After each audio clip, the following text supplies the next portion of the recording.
যাদেরকে আমি রিজিক দিয়েছি এবং তা থেকে তারা ব্যয় করে আমার রাস্তায়। সুবহানাল্লাহ। এবার আপনারা বলেন আল্লাহ কি ধনী না ফকির?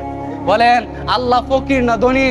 তাহলে আল্লাহ যে আমাদের কাছে টাকা চাইতেছে, আল্লাহ যে আমাদের কাছে দান চাইতেছে, অনেকেই বলবেন হুজুর আল্লাহ তো বলতেছেন আল্লাহু গনিয়ুল হামিদ, যে আল্লাহ বলতেছেন আমি ধনী, কিন্তু আল্লাহ আবার আমাদের কাছে টাকা চাই কেন?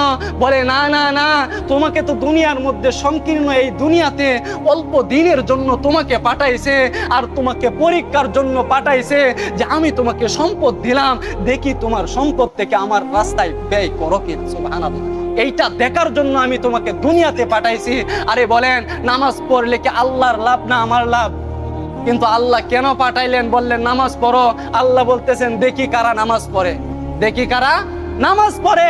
এটাই বলতেছেন সাহাবায়ে কেরাম, যে তাদের ধন সম্পদ আল্লাহর রাস্তায় দিয়ে দিলেন। তারা তো গরিব, তারা কেমন ঈমান এনেছিলেন, আর আমাদের ঈমান কেমন।